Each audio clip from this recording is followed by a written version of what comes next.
Our channel. இன்றைக்கி நம்ம பார்க்க போகிற டாபிக் எதை பற்றினா மீனம் ராசி. மீனம் ராசிக்காரர்களுக்கு இந்த 2024 வருடம் எப்படிப்பட்டதாக இருக்க போகிறது என்பதை பற்றி தான் நம்ம இந்த வீடியோவில் பார்க்க போகிறோம். நீங்கள் நம்ம சேனலை ஃபஸ்ட் டைம் பார்க்குறவங்களா இருந்தால் சேனலை சப்ஸ்கிரைப் பண்ணிக்கோங்க. கூடவே பக்கத்தில் இருக்க பெல் பட்டனையும் கிளிக் பண்ணிக்கோங்க. அப்போ தான் நான் போடுற வீடியோ உங்களுக்கு உடனுக்குடன் வரும். வாங்க நண்பர்களே, வீடியோக்குள்ளே போகலாம். மீனம் ராசிக்காரர் இவங்கள்ட்ட குறும்புத்தனம் ரொம்பவே அதிகமாக இருக்கும். இவர்கள் இதமாகவும் இங்கிதமாகவும் சூழ்நிலைக்கு தகுந்தவாறும் அறிந்து பேசும் திறமை கொண்டவர்கள். மீன ராசியில் பிறந்தவர்கள் எதையும் திட்டமிட்டு செயல்படுவார்கள். கடின உழைப்பாளிகள் அப்படின்னு இவங்களை சொல்லலாம். இவங்களுக்கு வியாபார தந்திரம் ரொம்பவே அதிகமாக இருக்கும். இவங்கள்ட்ட எந்த ஒரு வியாபாரம் தொழிலை பற்றி இவங்கள்ட்ட சொன்னாலும் அதில் உள்ள நுட்பங்களை உங்களுக்கு ஈஸியாக சொல்லி கொடுத்துருவாங்க. இந்த மீன ராசியில் பிறந்தவர்களுக்கு வெளியிலிருந்து யாரும் தீங்கு செய்ய வேண்டிய அவசியம் இல்லை. பெரும்பாலும் அவர்களை தீங்கை செய்து கொள்ளக்கூடியவர்கள். தேவையில்லாத விவகாரங்களில் அடிக்கடி தலையிட்டு வீண் வம்பை விலை கொடுத்து வாங்குவார்கள். இதனால் இவர்கள் வசிக்கும் இருப்பிடத்தை கூட அடிக்கடி மாற்றிவிடக்கூடிய சூழ்நிலை வரும். தனகாரகனான குருவின் ராசியில் இவர்கள் பிறந்திருப்பதால் பணத்தை விட மனம்தான் பெரிது என்பார்கள். யாராவது இவர்களை அவமானப்படுத்தினால் வாழ்க்கை முழுவதுமே அவர்களை ஒதுக்கி வைத்து விடுவார்கள். இவர்களின் மதிப்பு மரியாதை எங்கேயும் எப்போதும் பாதிக்கப்படக்கூடாது என்பதில் மிகவும் எச்சரிக்கையாக நடந்து கொள்வார்கள். வாக்குஸ்தானத்துக்கு அதிபதியான செவ்வாயே இவர்களின் 9ஆம் அதிபதியாகவும் வருகிறார். 9ஆம் இடத்தை பாக்கியஸ்தானம் என்பார்கள். எனவே வாக்கினால், அதாவது பேசிய நிறைய பணம் சம்பாதிக்கக்கூடிய ராசிக்காரர்கள். மீன ராசி நண்பர்களே, இந்த 2024ஆம் ஆண்டு உங்களுக்கு சிறப்பான ஆண்டாக அமையும். ஏப்ரல் மாதம் இறுதி வரை குரு பகவான் ராசிக்கு 2ஆம் இடமான தனஸ்தானத்தில் சஞ்சரிப்பதால் பொருளாதார முன்னேற்றம் காணப்படும். தொழில் வியாபாரங்கள் செழிப்படையும். தடைப்பட்ட திருமணங்கள் தடை நீங்கி அமையும். பொன் பொருள் சேர்க்கை உண்டாகும். கடன் சுமைகள் சிறுக சிறுக குறையும். மே மாதம் 1ஆம் தேதி ராசிக்கு 3ஆம் இடமான தைரியஸ்தானத்துக்கு குரு பகவான் நகர்வதால் தொழில்களுக்காக புதிய முதலீடு எதுவும் போடாதீர்கள். வரக்கூடிய வருமானம் வந்து கொண்டே இருக்கும். 12ஆம் இடமான விரயஸ்தானத்தில் சனி பகவான் சஞ்சரிப்பதால் பணம் கொடுக்கல் வாங்கல் விவகாரங்களில் கொஞ்சம் நீங்கள் கவனமாக நடந்துக்கிட்டது உங்களுக்கு நல்லது. நீங்கள் யாருக்குமே ஜாமீன் கையெழுத்து முடிந்தவரை போடாமல் இருப்பது நல்லது. சகோதரர்கள் மற்றும் பங்காளிகளுக்குள் தேவையற்ற மனஸ்தாபங்கள், கருத்து வேறுபாடுகள் வரக்கூடும். அதனால் நீங்கள் யாரையும் பகைத்து கொள்ளாமல் இருப்பது நல்லது. வீடு மனை நிலம் வாங்கும் பொழுது பத்திரப்பதிவுகளை சரிபார்க்கவும். சுப விரயமாக வீடு கட்டுவது, சொத்துக்கள் வாங்குவது, நிலங்களில் முதலீடு செய்வது, திருமண சுபகாரியங்கள் போன்றவற்றை செய்யும் பொழுது அசுப விரயங்கள் உங்களுக்கு கண்டிப்பாக தவிர்க்கப்படும். நீங்கள் நல்ல காரியங்களை செஞ்சு சுப விரயங்களை நீங்கள் அப்படி செய்கிறதுனால உங்களுக்கு வேஸ்டாகாமல் அசுப விரயங்கள் நடக்காமல் தடுக்கப்படும்.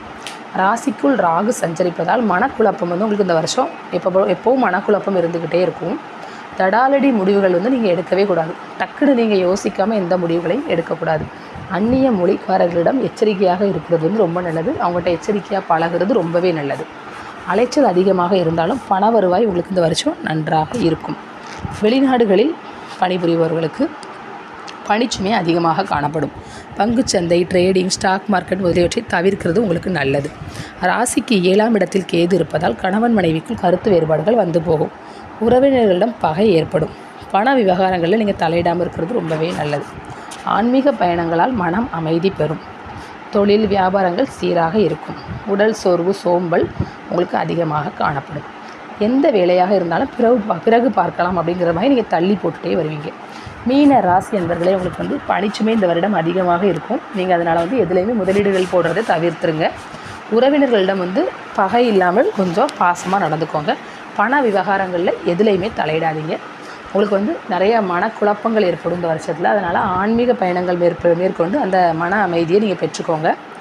தொழில் வியாபாரங்கள் சீராக இருக்கும். பணவரவும் நல்லாயிருக்கும் உங்களுக்கு. ஆனால் உடல் சோர்வு, சோம்பல் காணப்படுறதுனால எந்த வேலைனாலும் தள்ளி போட்டுகிட்டே வருவீங்க. பெண்களே, மீன ராசி பெண்களே, ஏப்ரல் இறுதி வரை சிறப்பாக இருக்கும். கணவன் மனைவி ஒற்றுமை, திருமணம், குழந்தை பாக்கியம், வேலைக்கு போகும் பெண்களுக்கு சம்பள உயர்வு போன்றவை கிடைக்கும்.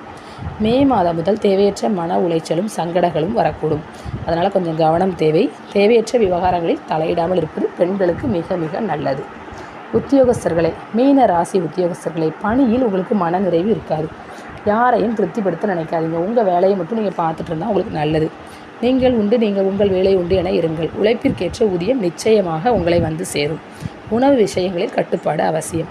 மாணவர்களே, மீன ராசி மாணவர்களே, உங்களுக்கு ஏப்ரல் இறுதி வரை குரு பகவான் பலம் பெற்று கல்விஸ்தானமான 2ஆம் இடத்தில் சஞ்சரிப்பதால் இந்த கல்வியாண்டில் நல்ல மதிப்பெண்கள் உங்களுக்கு கிடைக்கும். அபார ஞாபக சக்தி உண்டாகும். வெளிநாடுகளில் கல்வி பயிலும் யோகமும் உங்களுக்கு கிடைக்கும். மீன ராசி அன்பர்களே, இந்த வருஷம் ஃபுல்லாக நீங்கள் கொஞ்சம் கவனமாக கையாண்டிங்கன்னா எந்த பிரச்சனையும் இல்லாமல் ஈஸியாக கடந்துடலாம். யாரையும் நம்பாதீங்க, யாரையும் பகைச்சிக்கிடாதீங்க. நீங்கள் உண்டு உங்கள் வேலை உண்டுன்னு இருங்க. அடுத்தவங்க பிரச்சனையில் மூக்க நுழைக்காதீங்க. அடுத்தவங்க விஷயங்களை ஆராய்ச்சி பண்ணணும்னு நினைக்காதீங்க. அப்படி இருந்தீங்கன்னா உங்களுக்கு இந்த வருடம் மிகவும் சிறப்பாக அமையும். பண வரவு உங்களுக்கு இருந்துக்கிட்டே தான் இருக்கும் எப்போ. அதை பற்றி பிரச்சனை இல்லை. உங்கள் தொழிலுக்கு ஏற்ற உழைப்பிற்கேற்ற ஊதியம் உங்களுக்கு கிடைக்கும். நீங்கள் அதை தவிர வேறு எதையும் ட்ரை பண்ணாமல் இருந்தாலே உங்களுக்கு நல்லது. ஷேர் மார்க்கெட் தேவையில்லாத இதில் முதலீடு போட வேண்டாம். கொஞ்சம் கவனமாக இருங்க. உறவினர்களிடம் கொஞ்சம் கவனமாக இருங்க. பேசும்போது கவனமாக பேசுங்க. அந்நிய மொழிக்காரர்களிடம் பழகாமல் இருக்கிறதே உங்களுக்கு நல்லது. ஓகே ஃப்ரெண்ட்ஸ், உங்களுக்கு இந்த வீடியோ பிடிச்சிருந்துச்சுன்னா லைக் பண்ணுங்கள், ஷேர் பண்ணுங்கள், கமெண்ட் பண்ணுங்கள். Thank you friends.